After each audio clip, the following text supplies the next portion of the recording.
I think we know who won this battle.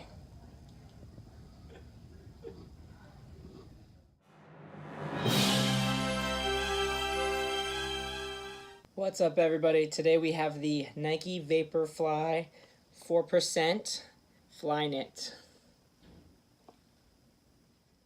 I was really excited to get my hands on this shoe as it got such good reviews on the first version.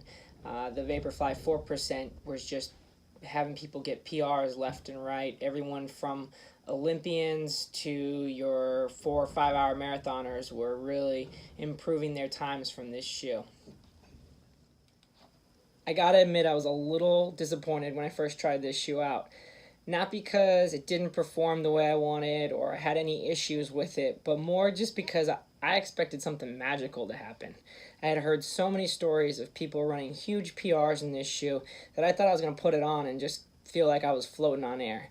And I think that's the misconception with this shoe, is in the shorter distances, 5K or so, you're really not going to notice much of a difference. It's really more those later stages of the race where your body starts to break down. This shoe is light enough to get you through in a fast pace, but protective enough to keep your body from breaking down more than it needs to. And that plate really... that firm, responsive plate in there is really what's helping keep your form strong in the later stages of the race. The knit upper is one thing I think a lot of people are loving about all the new styles out there. It looks good, it performs good, and it hugs the foot nicely. I was a little concerned at first that the upper was going to be a little too soft because of that knit and it wasn't going to hold me at a faster pace, but I was pleasantly surprised after the first few workouts that it really kept my foot in place nicely. Now for the cons. Alright, I'm just one of those people that want as light of a shoe as possible, and for me that was the main issue I had with this shoe. Is although it's protective, although it's firm and responsive, I would have liked it to have been a little bit lighter.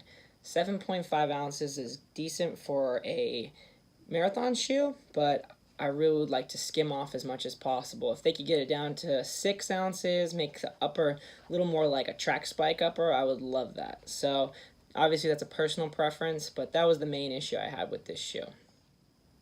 For $250, you would expect this shoe to really last a lot longer than it does.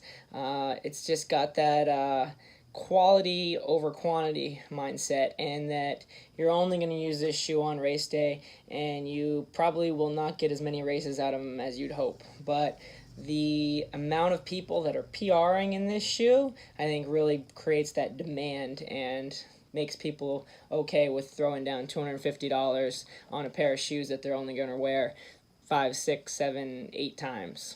But great shoe. Cost and durability and weight would be my only issues, but overall, great marathon racer, obviously, as you can see from the world record and the Breaking 2 project. I purchased this shoe up at a Runner's Mind in Northern California.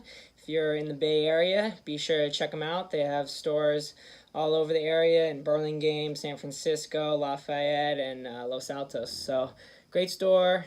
Be sure to check them out. So all in all, the Nike Vaporfly 4% Flyknit lived up to the hype. If you can get your hands on a pair, I would say do it. At $250, they are a great investment for your next marathon. Check them out.